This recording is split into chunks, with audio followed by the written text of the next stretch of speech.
The following is a special presentation of Tony Kurre Radio.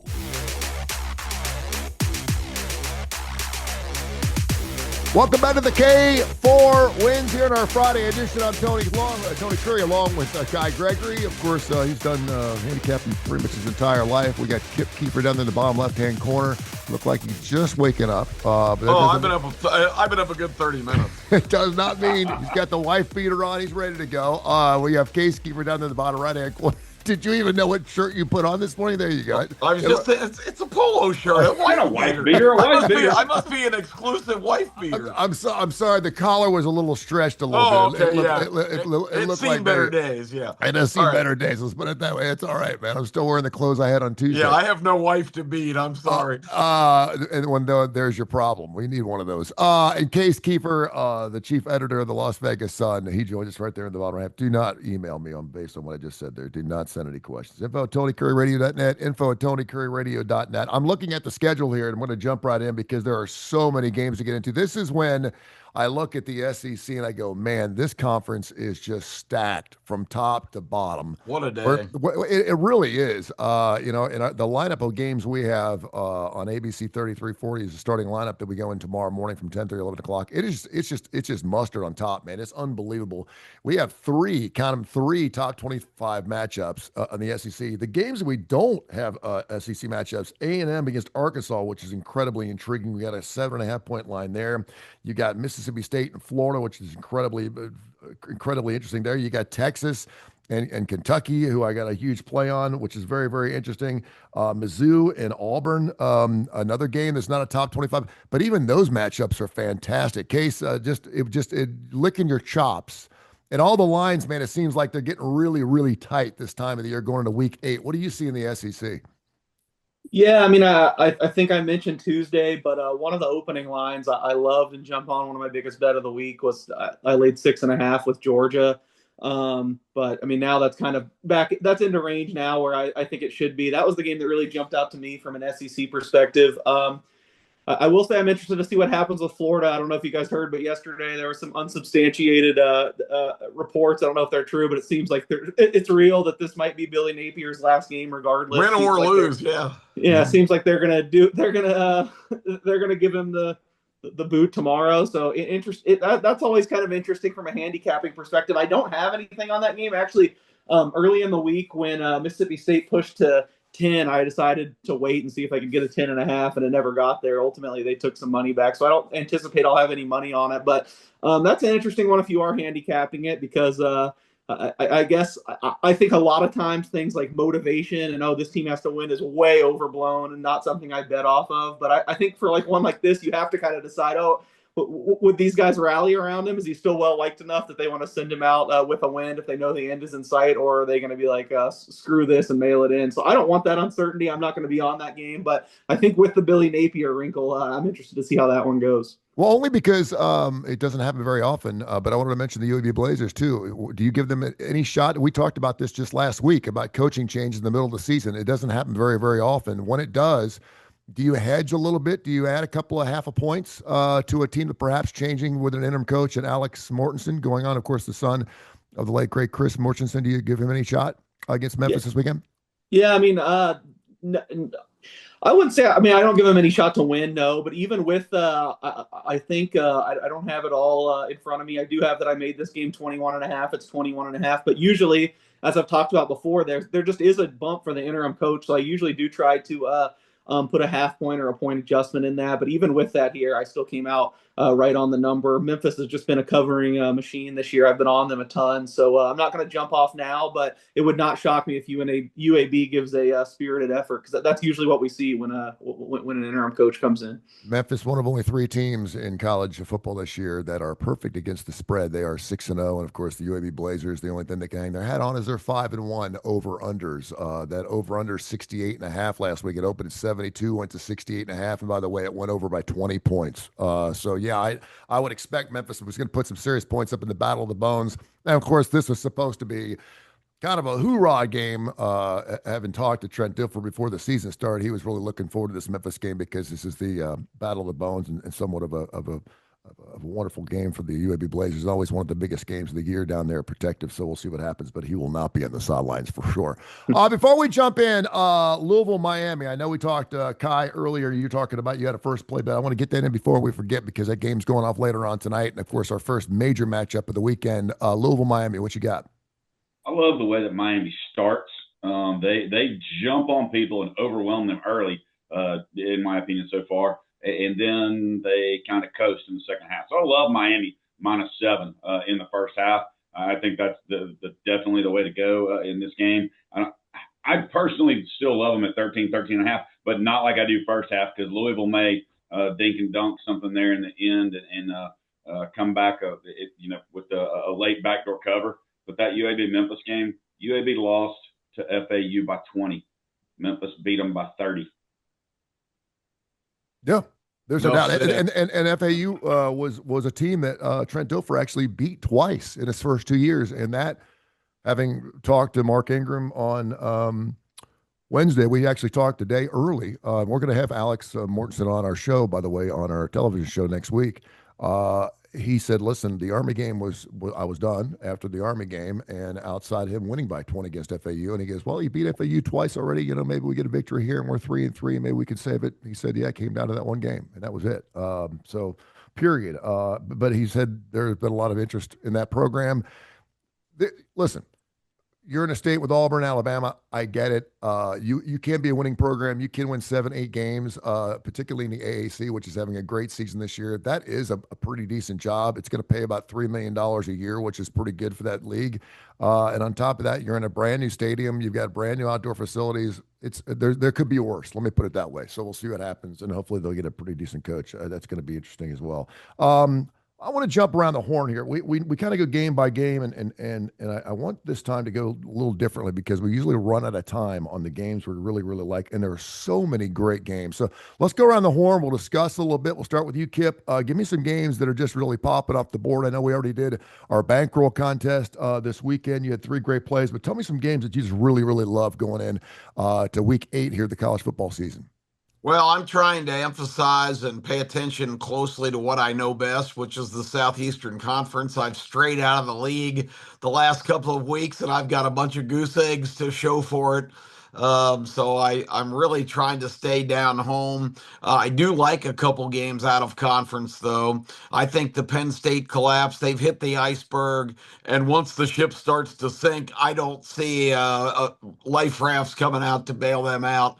I think that those games at Iowa, and we saw now everybody's proclaimed Indiana the greatest team since some of the legendary galloping ghost teams of years past because of their win at Oregon. Oregon's best win, of course, was beating Penn State, which doesn't look so glamorous now.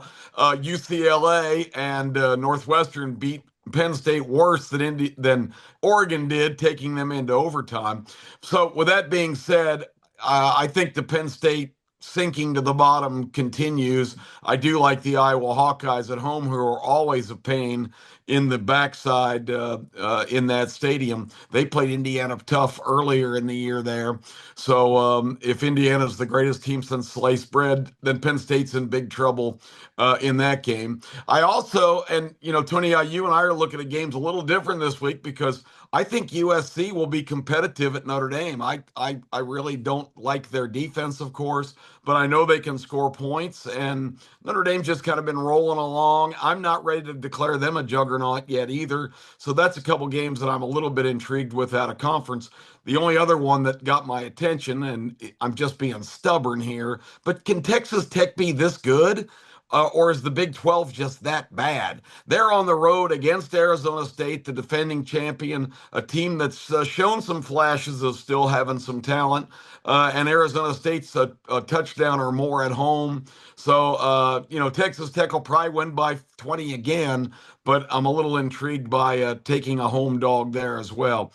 In the SEC, another place that you and I are at completely different places, Kentucky's a pain in the ass in Lexington. I'm sorry, they are. They always are. They play great defense. Yes, I know you're basing your opinion on that they can't score, but the one SEC game they played at home this year was against Lane Kiffin and Ole Miss. The final was 30-23. They had a lead and let it get away. Ole Miss beat them basically on the ground in that game. Uh, Texas, I'm not ready to proclaim they're back. They're rolling now. They're the Texas that we thought was number one. It's another SEC road game. They didn't look very good at the Swamp a couple weeks ago. I think Mateer should not have played for Oklahoma. So they knock off the Sooners with a quarterback who can't grip the ball. They're on the road, and Kentucky is getting 12 and a half at home. Give me an SEC home team with double digits, and I'll take those all the time. So I don't think Kentucky will win, but I think they can cover the 12 and a half. I also have the same inclination. You saw the effort that Arkansas gave for Petrino. You guys talked about it last week. I listened to the show. I just couldn't contribute because my microphone wasn't working. But I agreed that there was going to be a bump there. Arkansas's attention level and effort was going to be better. They played Tennessee tough in Knoxville, 34-31 final. Now they're back home. The last time they were there, they embarrassed themselves. Notre Dame just ran them out of the stadium. I think you're going to get the best effort that Arkansas can possibly muster. And I love Texas A&M. I told you guys before the year, this team has got a stockpile of guys back. Everybody loves Elko. I think he was the right hire. I'm not surprised at what they've done. I predicted they would beat Notre Dame earlier in the year, and they did up there in a classic game, one of the best games of the year so far in college football. But another road favorite, they're 7 or 7.5 at Arkansas, and I think they're going to get the best shot from the Razorbacks here. So I like that one a lot. The marquee games, I'm a little shaky on. I really don't know which way to go on Alabama, Tennessee. I think that can be a close competitive game. And I do expect Georgia to get the job done at home, but a little bit leery of giving a touchdown to Ole Miss and Lane Kiffin. I think Lane Kiffin's been practicing for Georgia for a couple weeks, and that was one of the reasons that they barely dodged the bullet last week against Washington State in a classic trap game. But I think Lane saw Alabama unleash the kitchen sink earlier this year at Athens, and I don't think we've seen anything compared to what he's going to do. There's no telling what kind of what they're going to break out as far as strategy in the first half of that game. As slow starting as Georgia's been all year, I bet Ole Miss throws everything at them to start the game. So that one's pretty intriguing. I wish I loved more games this week, but those are the ones that come to mind. Just because you brought these up and you were talking about the Texas and the Notre Dame game, only because I've got them in another two-team parlay, which I hit, by the way, this past week. The reason I love Texas on this, and I certainly understand, whenever you're giving up double digits points, Kentucky's defense sucks. They've given up 23 to Eastern Michigan. They gave up 18 to Toledo at home. So I think this is a game where Arch Manning and Texas can get their offense right, and they can do it at the Commonwealth of Kentucky. They also give up 35 to South Carolina. They give up 30 to Ole Miss. They give up 35 to Georgia. This defense is not good. So I can see Texas easily putting up 24, 27 points easy. And I think with their defense only giving up an average of 10.6 points per ball game, I think that's the one thing that Sarkisian's hanging his entire season on is his defense right now. And we knew that going into the season. That's why I don't see Kentucky putting up more than 10 or 13 points in this game. And I don't think it's going to take that much for Texas to get that cover. The Notre Dame game, I think, is really interesting in that team's looking better and better and better. And if they don't not a top 12 team in the country, there's not a top 12 team. I mean, just based off their first two games, obviously they lost some squeakers. They're playing some unbelievable ball. They've only given up an average of 9 points a ball game their last 4 ball games. Another team that's really hiding in itself when it comes down to the defense. And USC, like Kip says, they haven't played anybody. They're scoring 54 points a ball game, but they're not playing anybody. They haven't played anybody. They're playing that West Coast type of football, and I don't think they've seen that. They're playing Big Ten teams, and so I agree they're not playing anybody. Yeah. But Notre Dame hadn't exactly played a juggernaut in the last 3 or 4 weeks either.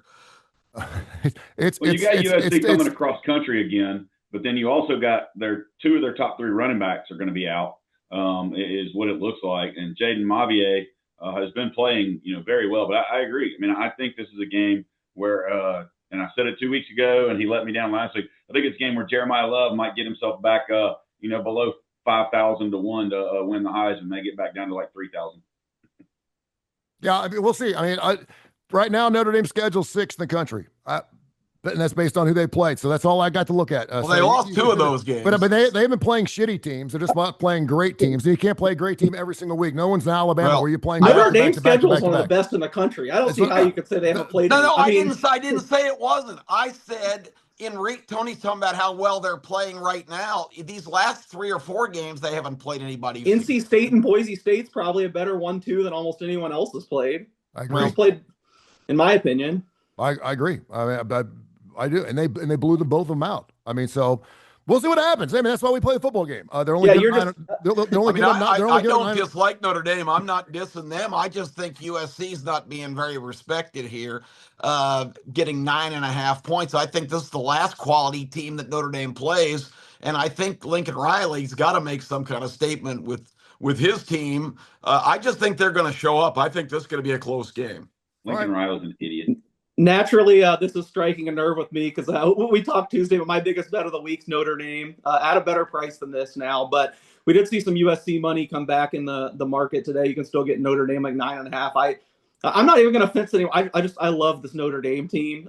If you're making a national championship bet right now, there's absolutely no way there's a better national championship bet than Notre Dame at 20 to 1. They're still Notre Dame. I think they're going to get in. And I mean, you look at the Texas A&M. I'm not going to make any friends in you guys' market. I think I said this on the starting laps. Texas A&M has been hands down the best team in the SEC to me. And Notre Dame, you play that game 100 times, Notre Dame wins like 80 to 90. I mean, it took the craziest set of circumstances for A&M to come back to win that game. Miami week 1, I think that performance has aged pretty well, as good as Miami has looked. CJ Carr was not great in the first quarter. He really gained as it went on. I love that Kai's still beating the drum for the Jeremiah Love Heisman. I think it's probably gone, but I'll tell you, if there were Heisman odds up for next year, I would be unloading on CJ Carr. I think it's gone over people's heads how good this kid has looked week after week. I really am into. I just love this Notre Dame team. Maybe I'm wrong. Maybe USC will show up.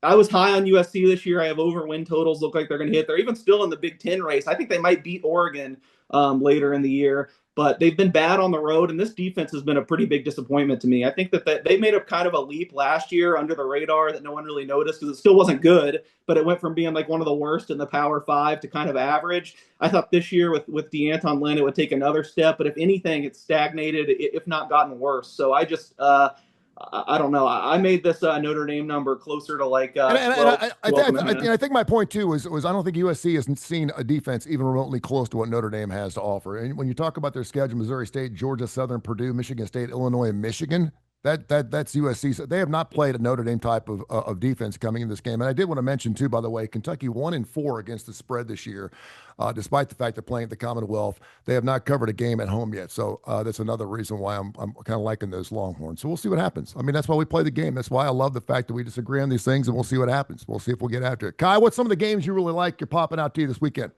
I talked about that first half tonight. Another game I like, I think Cal over their 27.5 point team total. Don't get me wrong, Cal is no juggernaut offense, but they're playing North Carolina, who's coming across country. So, I mean, I like that because I think the 4 of us could put up 28 on North Carolina. Yeah, well, Bill Belichick's back from vacation. He's allowed to be refreshed. I think it's really interesting to look at LSU and Vandy and to know that Vandy's played 77 top 10 teams in their history.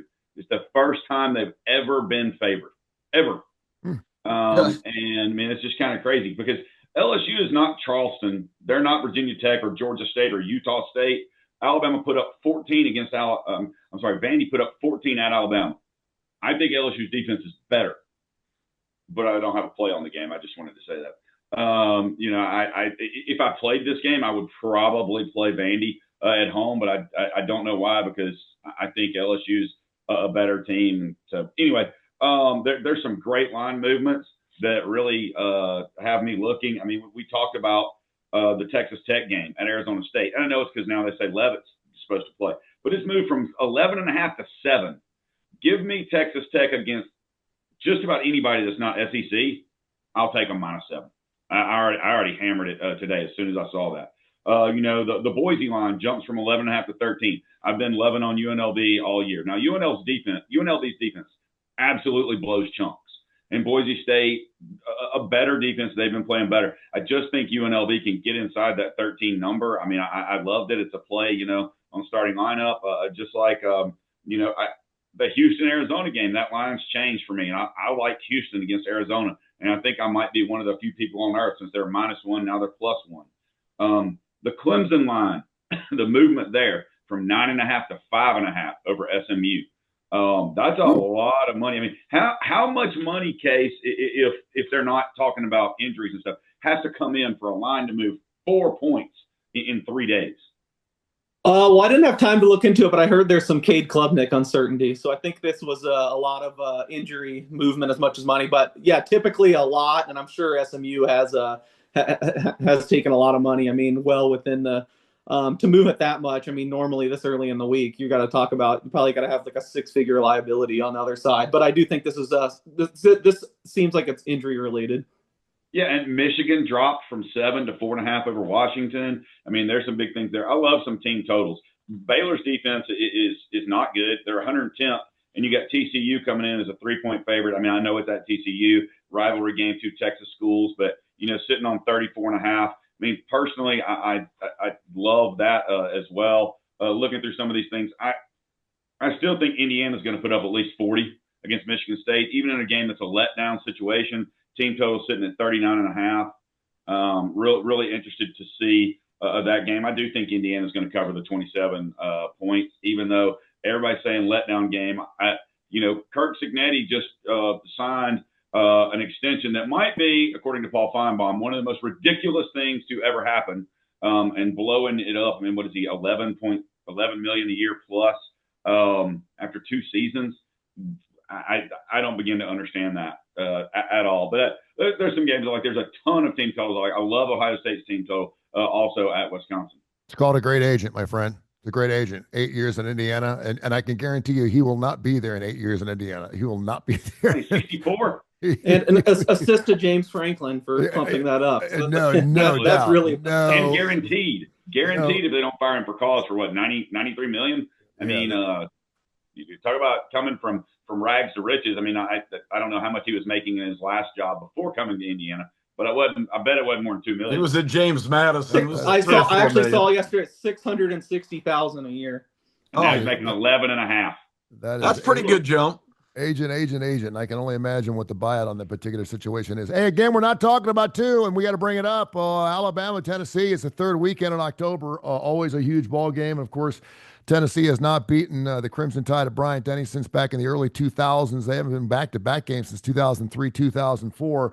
And Alabama only giving up 8.5 in this particular ball game at home. It's going to be just a raucous crowd coming up to a Saturday night. Case. What do you got on this old Rocky Top Alabama game going on here? Is Alabama's looking really good now, having won the last 3 games against top 25 competition.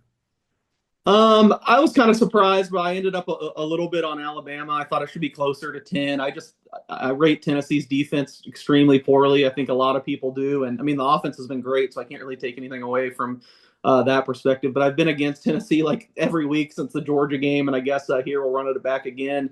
I will say I thought I was surprised because I do think Alabama, and I've been Mr. Alabama. I have all kinds of Crimson Tide futures, but I think they've been pretty fortunate to win the last 3 games. I mean, you run those back, they don't look as good as now. Everyone's like, I mean, I heard, I think some prominent media members doing like a national championship draft earlier this week, and Alabama, they said it was like the clear second choice behind Ohio State. I don't think they're playing that well. I think sometimes we get swayed by the results. I don't think they should have won all 3 of those games. So I'm looking to sell Alabama at some point. But this week, ultimately, it just didn't get high enough. That line has really stuck. I think it was big. I saw Jam Miller ruled in. I think that's big as they seem like they can't run the ball without him. But I would expect Alabama to get a double-digit win here.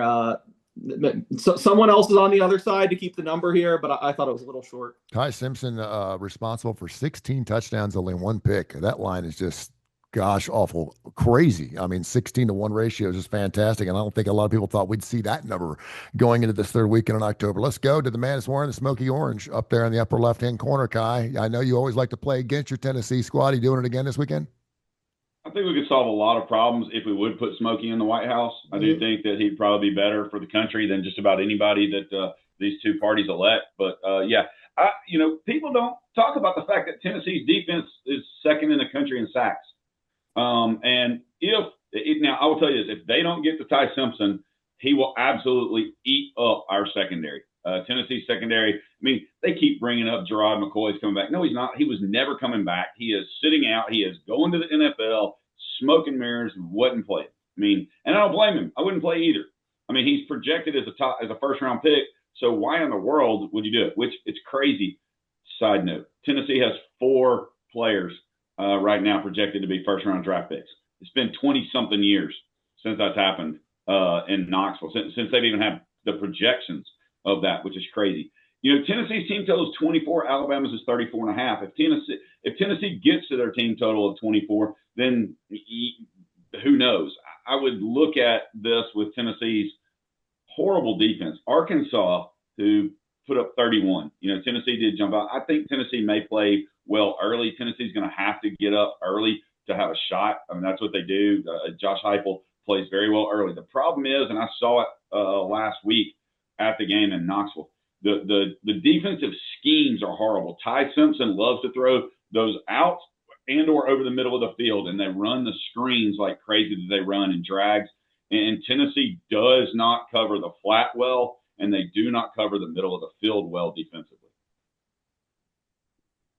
Yeah, I think you nailed it right there, too, when you're talking about Tennessee's secondary, and that's a great stat that they are second in college football in sacks. I think it all plays out right there. I mean, we've seen what Ty Simpson can do when he can pick you apart, and obviously with that secondary and what he's done with the 16 touchdowns is obviously going to be just super huge. Kip, you obviously all over the SEC. We got this guy named The Legend. In case you have never seen our show, The Starting Lineup, please do so. Go to Tony Kurre Radio, the YouTube channel, or just go to the Starting Lineup YouTube channel. It's on ABC 3340 and go check him out because he goes crazy. We had DJ K-Dub on this week too, which was really, really entertaining. But they get into it, man. They're hoping that this could be it. If Alabama, and I totally agree with you, Case, we look at what happened. You look with your eyeballs. I agree. I don't think Alabama's I don't think they've had their best game this year. I don't know if they've got a best game in them. I really don't. But I don't think that FSU loss is looking any better as the weeks go by either, because it's not a Seminole team we were hoping they were going to be. But I don't think we've seen the best team, and I think this is an opportunity for Alabama to show up and really look good against the Tennessee squad they obviously lost to last year. What do you think, Kip? I think Alabama's succeeding because they've got a coach on the field playing quarterback named Ty Simpson, who's the son of a coach who understands exactly what they're trying to do schematically and executes flawlessly. I mean, the guy has been great. The precision, they've just carved defenses up. I don't think I think all the conclusions we've heard here about Alabama, of course, Legends already declared Alabama is right now the number 1 team in the country. That's being seen through crimson-colored glasses, because if you really are making an honest assessment of the game, Alabama beating Georgia, Vanderbilt, and Missouri in a row. Case makes a great point. They could have easily lost one of those games if Kirby hadn't had a rush of testosterone and gone for a ridiculous situation on 4th down instead of kicking the field goal to tie it when everything was going his way. I think that would have been a different result. The Vanderbilt game, Pavia made 2 critical red zone mistakes that really kind of opened the door for Alabama to win that game. And the Missouri game was just pretty bizarre back and forth, but it was a game that easily could have gone either way. So Alabama is exuding lots of confidence now, but I think this Tennessee team is kind of tired of the label that they can't compete with their arch rival and this big game. Remember the old joke about and Tennessee did break the string last year or whatever, but the old joke about the guy who had the hound dog that howled all night, and the neighbor who just moved to the neighborhood went next door and said, "What is with your dog, man?" He goes, "Oh, he does this every year. When Tennessee doesn't beat Alabama." And he goes, "Well, what does he do when Tennessee wins?" He said, "Don't know. He's only 14 years old." So the oldest joke in the book. But the bottom line is Tennessee's got to be sick and tired of it. And I'm sure Heupel and the Tennessee coaches have found some ways that they're going to be able to exploit the Alabama defense. I think this one can be a shootout. I really do. And in a shootout, who knows? Um, I would not be comfortable giving a lot of points in this game, although Alabama at Bryant Denny kicks it up to another level, and maybe Tennessee's defense is just that bad. But as far as making a commitment to which side to go to, I really don't. I really can't weigh in here because I think it can be any kind of style game. But I think if it's a shootout, like I suspect, I think Tennessee has a good chance to cover this number. Ty's been sacked 12 times last 6 games, 4 times in that Missouri game, 27-24. And Caden Proctor, I loved it after the game. He came up, the left tackle, said that Simpson absolutely ripped our ass after that game. He said, listen, if you want to win, you want to coach on the field, you guys have got to protect me better. He said, but he quote unquote ripped our ass up in the locker room after the win. So perhaps a little leadership. And this is no new trend, too. Tony. You make a great point. This offensive line has been pretty collectively every year out there. We got all these guys back. It's the same guys that have given up like 70 sacks in the last 3. Ask Jalen Milroe how good a job they did of protecting him. You're spot on. You're spot on. And you know what? We said this before the game, before the second game of the year when they lost FSU. I don't see, when Alabama does not win, they don't have leadership. It just didn't seem like they have leadership. And if you got a quarterback right now going to his left tackle of the game saying, you need to protect me better and ripping his ass, maybe that's that leadership skill that everyone's been looking for from Simpson, because he's been kind of that quiet little guy, doesn't say a whole lot in the huddle, but he needs to get after it. Maybe that's the leadership they're looking for at Alabama. That could be the difference. But after watching him, I'm convinced he is the real deal. I think Ty Simpson is not only skill. I don't think he's the greatest talent of all time, but I think the combination of his understanding of what they're trying to do schematically and his execution are supremely good. Major League Baseball, NFL coming up here. My Bengals, huge win last night. Wow. That's hard to believe that Tomlin now is 0-7 against the AFC North on Thursday nights. He cannot win games. More old guys. I mean, unbelievable. 0-7. I saw that stat. I saw 0-6. I thought, no kidding. And I wanted to take those Bengals in the money line. I took them plus the 5 last night. They get an extra win 33-31. Needed every bit of that thing to get it done. We'll talk about that coming up in a few minutes. Another local game here. And of course, we do a lot of local stuff here. We do have the contingency. Of course, Kai's company covers the entire state of United States of America. We got a guy out in Las Vegas who's been out there forever. And of course, Case and works with Las Vegas Sun. But we did want to mention too, the Auburn Tigers and the Mizzou Fighting Tigers. Tiger will win this weekend, give it up 1.5. Missouri is. Auburn's actually catching a little at home. I don't know. I don't know what you say. And I heard you on the show yesterday. I thought it was great. I saw Cam Newton this morning, and I saw Paul Feinbaum this morning calling out the referees. I don't know what the hell we got to do with Greg Paul Sankey. Feinbaum's running for Senate, so he's all over the referees and defending Auburn now. He has switched gears. He is not a broadcaster. He's a Senate candidate. He's not kissing Tommy Tuberville's ass, that's for sure. But with that being said, I felt bad for Auburn. I'm not an Auburn fan, but I felt bad for them after that football game. Now they're going to come home. They're 3-3. They should easily be 4-2, could probably be 5-1, and now they're playing a Missouri squad that was undefeated till a couple of weeks ago. Case, what do you got on this ball game? What did you have it at? I've got nothing, to be honest. I think Missouri's clearly been the better team. I like Missouri better, but as I'm sure Kip is dying to point out, they haven't played on the road yet, so I don't really know what you're going to get. 6 in a row. It's also just tough to project where Auburn's psyche is after all this hubbub. Sure. I think we all agreed last week. I mean, they got screwed, but they just totally melted after that. I mean, you can't let one play beat you. We hear coaches say that all the time, and it just I don't know. The team took on the personality of their coach and their leadership, and it seemed like they lost the game right then. So I don't really know what you're going to get out of them for there. I said, I think on Tuesday, Auburn was still a slight favorite, and I said I would have the slightest of leans to Missouri because I thought they should be a small favorite. Now Missouri's the small favorite. I really have no idea what to do. If I had to pick this game right now, I'd just flip a coin. I wanted to ask Kai on this, too, because I know you love looking at halftime lines. Can you tell me, or have you played any Georgia Bulldogs second half lines this year? Because second half, they make some adjustments. They give up a goose egg to Alabama. I do want to say that I think Auburn takes on the allure of the culture of their coach, but I also think that the Georgia made some great adjustments at halftime and shut them down the second half. But defensive-wise, Georgia's got to have one of the best defenses in the second half this season. What have you seen? Yeah, I've played Georgia in the second half a couple of times, and the other team total under. Auburn had 1 first down in the second half. Yep. Yeah. I mean, so I think they had 6 3-and-outs. Now, part of that is because Jackson Arnold can't throw the damn ball. So I mean, more than 10 yards downfield accurately. So that's part of it. This is one of those games where I just could not care less who wins the Auburn Missouri game. I mean, I guess, my oldest son, the Marine, is an Auburn and Tennessee fan, so I guess I'll pull for Auburn for him. I've got a nephew that goes to Auburn, so I guess, but I'm not betting on it because, the best thing that could come out of it is Auburn loses and Hugh Freeze gets fired for Auburn. That's not going to happen. He needs to go, and I have not Monday morning quarterbacked here. The day he was hired on our show on WJOX in Birmingham, we said this is a terrible hire. This guy has no integrity. He's only there because he beat Nick Saban 2 years in a row at Auburn. That's like the great shiny object, but he has proven to be everything we knew he was, and he's just not a good leader. The game's passed him by. Yeah, he was innovative a dozen years ago at Ole Miss, got in all kinds of trouble, did a lot of really questionable things character-wise at Liberty.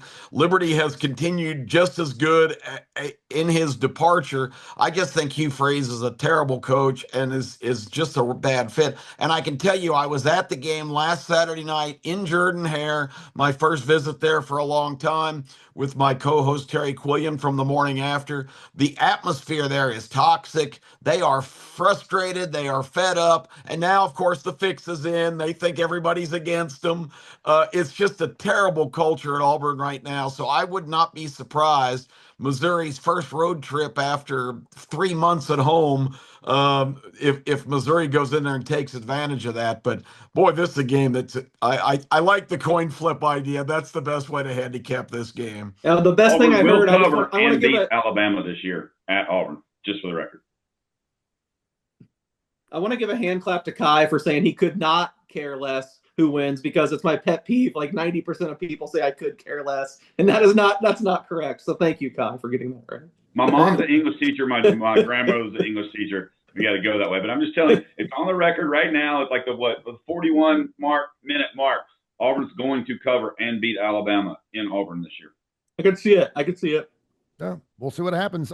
You did say, what is on Tuesday morning, that you like the Bengals to win outright against the Steelers on Thursday night, and they got it done. 33-31, we go to the National Football League, and some interesting ball games coming up this weekend. That was a great way to start. We got Rams, Jags. We got the Eagles. Can they bounce back after losing a couple ball games? The Vikings, of course, wins against the Bengals, the Bears, and the Browns. The BBBs. Are the Vikings for real? The Colts, you've been all over the Colts. And then we got Washington Cowboys, always interesting. And of course, the game of the weekend, those Bills and those Lions, 5-1 taking on a 4-2 squad. We'll start with Case. What's going on in the National Football League? Some line movements. So what's been very interesting to you so far? Yeah, I haven't really looked at the market this morning, but obviously last night's game, I didn't watch a lot because I had I was covering the Golden Knights game, but yeah, it seemed like it was a fun one.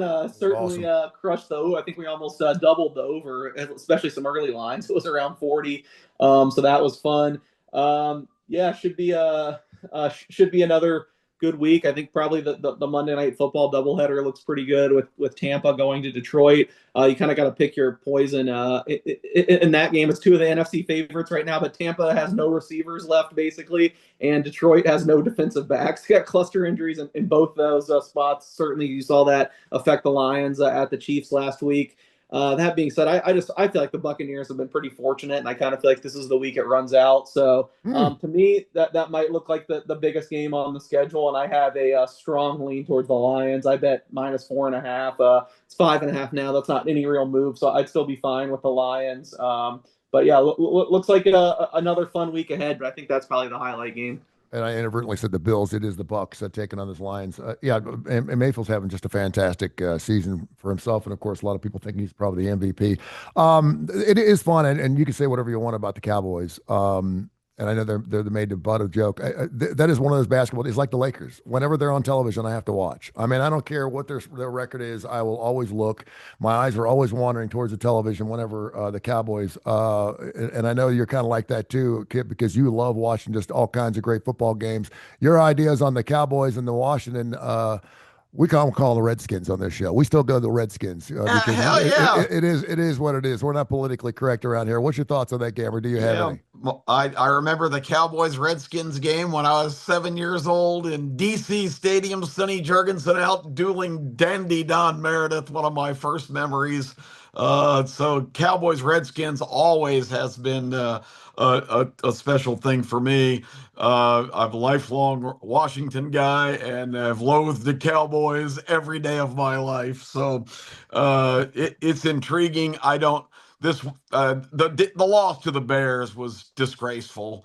I'm I try to embrace the Commanders, but it's just not like the old days. So I don't have much of a allegiance to this game. And the Cowboys just amaze me how inept the franchise is run. The Joneses are more concerned about banking lots of cash than winning championships. The whole Micah Parsons thing completely absurd to start the season. But with all that being said, I'm intrigued. The Colts saga, it amazes me. They're playing great. Daniel Jones has been amazing. But they're undefeated except at SoFi Stadium in Los Angeles. They lost to the Rams there in a game they should have won. Well, they're right back there again this week. And I think they're going to lose again at SoFi because I think the Chargers are due to kind of get their act together a little bit. They've been kind of up and down, more down. But I just keep waiting for this Colts team for midnight to strike and their coach to turn back into a pumpkin and the guy driving the wagon to be a rat. I just keep thinking the Colts are not going to keep this up. So I like the Chargers, and I just don't see the Eagles completely fall on their face for a third straight week. They're going into Minnesota. That line is very close.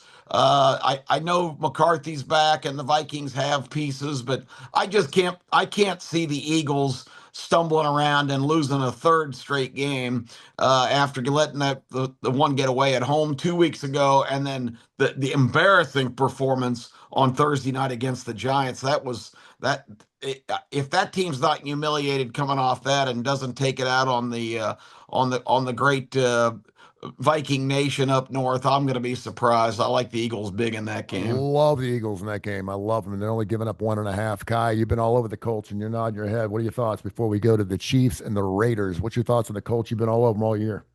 I'm not. I mean, I'm not jumping off here, especially if I can get it at 3. I don't care where they're playing. Right now, Indiana Jones is just doing. It's 1.5. It's 1.5. So you'd have quite the dip, but yeah. Okay, so drop. Well, okay.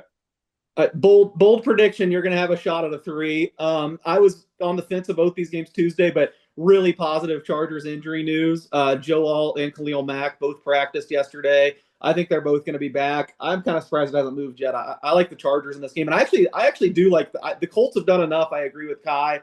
I'm in on the Indiana Jones experiment. I think Shane Steichen's a great coach, great play caller. I think they probably do win the division. I'm pretty bullish on them long term, which is kind of crazy, but I look at this as a good spot for the Chargers to me. And I guess one last thing. So we were talking about these games. I'm all about hot takes or making these bold takes today with my Notre Dame love. And who do you guys think has been the best player in the NFL? Because to me, it is number one with the bullet, and no one is even close this season. And no one realizes it because their defense is so bad. Dak Prescott has been absolutely incredible. I mean, his number one receiver has been hurt. The Cowboys give up 40-some points a game, and his numbers are just off the page compared to everyone else. I bet some Dak Prescott MVP at 100-1 this week. Do I think it's going to win? No. Do I think it's better than 1 in 100? Yes. All that being said, I'm stuck with a bad number on Washington in this game. Washington had the injuries go the opposite way. So like a lot of these guys aren't going to play. All their receivers are hurt too.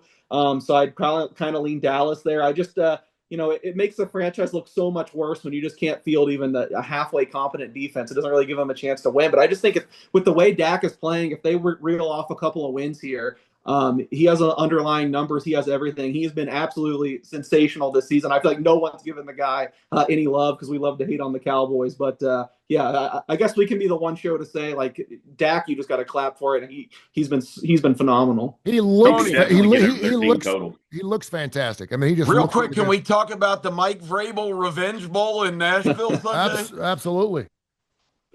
I have a feeling that Callahan was canned this week because the humiliation of seeing Vrabel come in and beat him by 35 would probably too much for them to bear. Kai's a Titan guy. I think Vrabel's had this one circled on the calendar. I think he can't wait to get to Nashville. They're giving Absolutely, up. I think so too. And let's be honest. I mean, the Titans are just not playing well. I mean, they have not been coached well. And there's a horrible coaching hire in the first place with Callahan. But I mean, if you're going to do anything in that game, you have to lay the 7. I don't think it's a. I mean, I've seen some pundits or whatever you want to call people saying they think it's a get right game for Tennessee. No. I don't. I think it's a great spot for New England. Only laying 7. The weather's going to be just fine. No worries. It's not like it's going to be for which I can't wait to watch because I love watching nasty weather games. That Miami Cleveland game is supposed to be like 60-mile-per-hour winds and stuff. Oh, lovely. Drop to 37. Just The can't wait mistake to see by that the game. lake. Yeah. Because what is Miami going to do? I mean, you're not even your little 10-yard dinks aren't going to be great passes with 65-mile-per-hour winds. Getting with the Dallas, I do love Dallas to get over their team total of 27 in that game, and I really think a sneaky game that nobody's thinking about that I think the public is all on one side that is going to be a great spot is Denver -7. The Giants traveling out there with the Giants having Philadelphia again next week in a divisional rivalry game. I really think Denver can lay the wood there, and I also, even with no receivers, love Tampa Bay over their team total at Detroit, sitting on 23.5. He's a team total guy, and he's been on fire, so follow it up. K4Wins.com, K4Wins.com. We give you team totals, all kinds of great stuff there. K4Wins.com. By the way, your Tennessee Titans 1-5 overall, 1-5 against the spread this year. So another reason perhaps you should take the Pats -7 this weekend.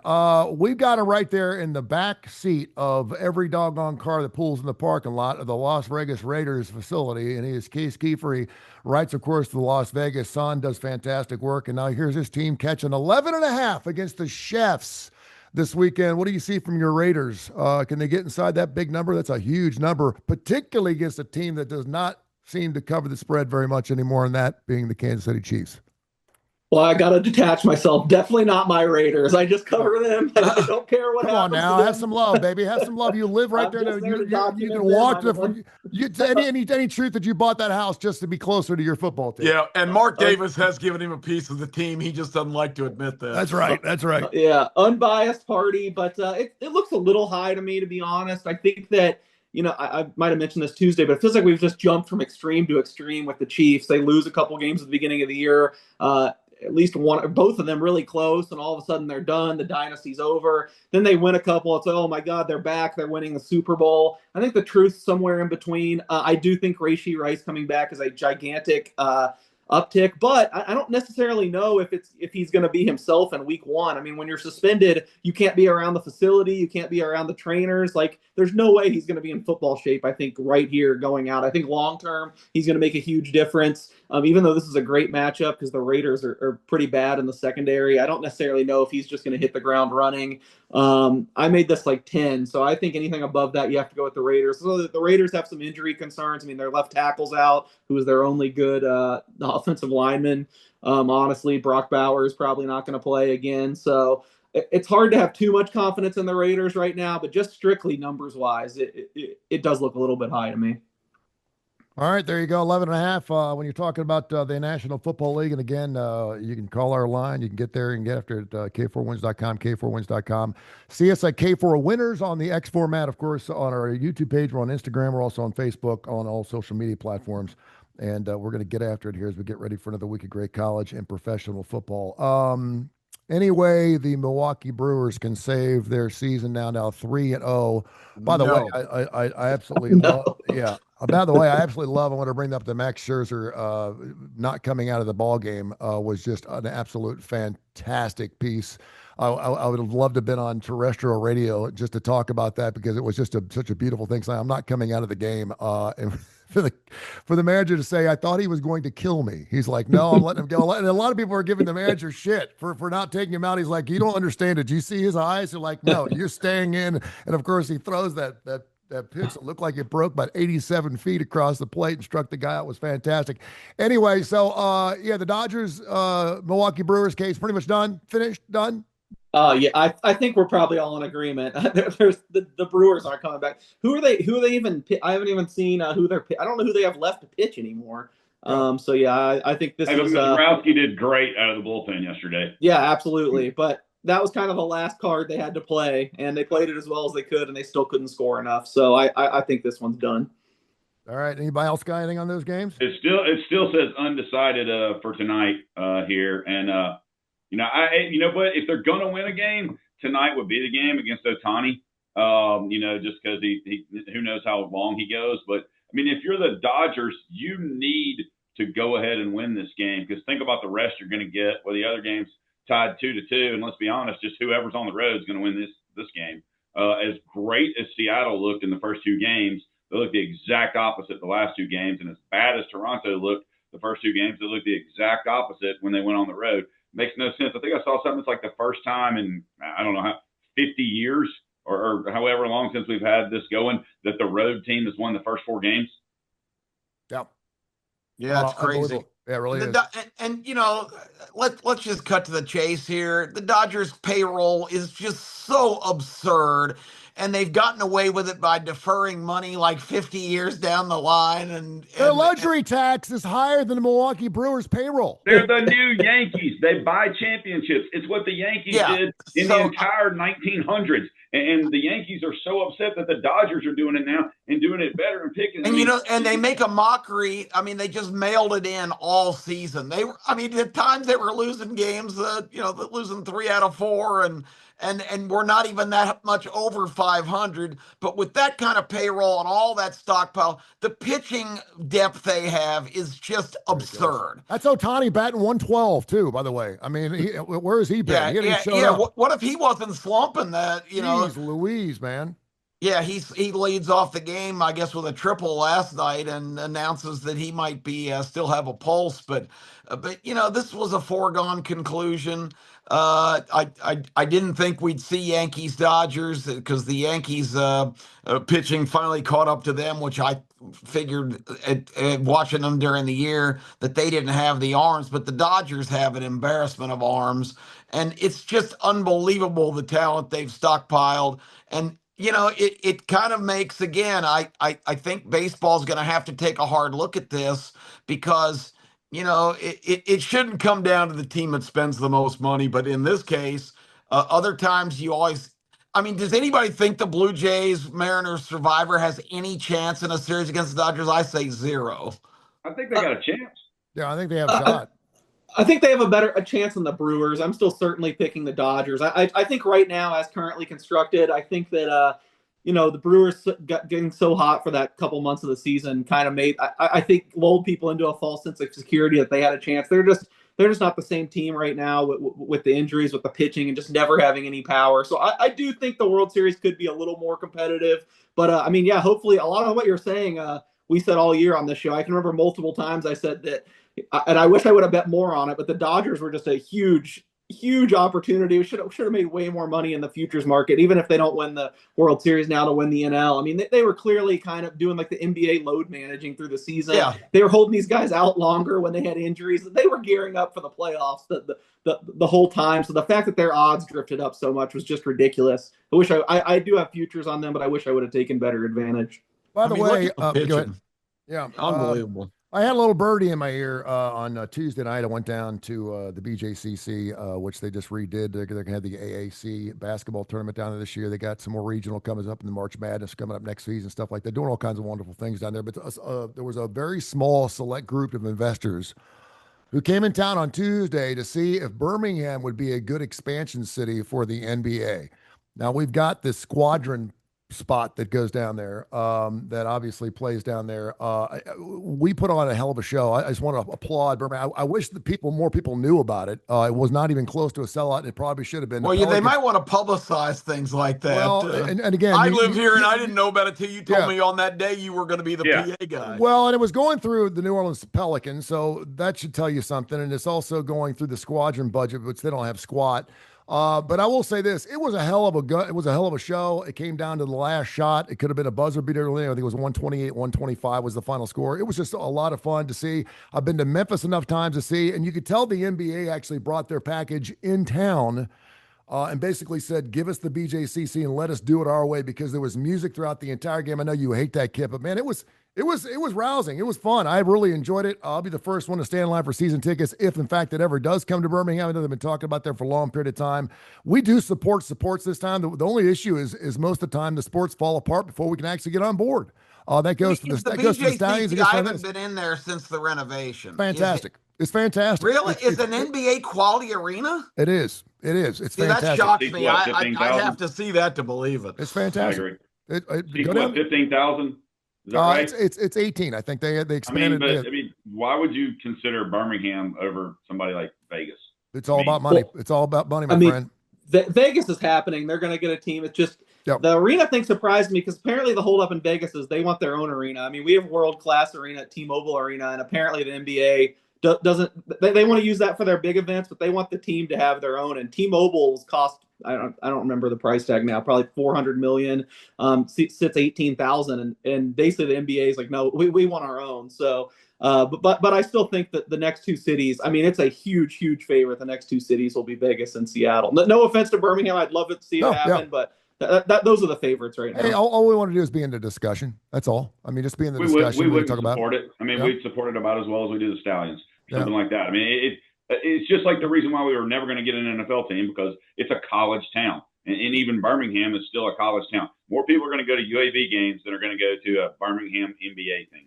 All right, K4Wins. And the big corporations like Precision Staffing needs to step up and kick in the cash to make it happen. There you go. Put some SBS behind that. Put some SBS money behind that bad boy and bring it to town, man. I'm sure you'd have a box, though. You would have a box if we. Yeah, you would. You'd have a box if we had the Birmingham. What would they be called? The Birmingham what? We can do that for a further show. K4Wins.com. I hope it's not the Mammoth like the Utah Hockey Club. Good grief. Is that not the worst nickname of all? The Mammoth. I mean, that strikes fear in your heart. Wasn't that like a big, ugly ass elephant in the dinosaur deal? It was a big ass elephant. Very scary, too. K4Wins.com. Thank you, gentlemen. Have a great weekend. We'll talk to you later. Go Mammoth.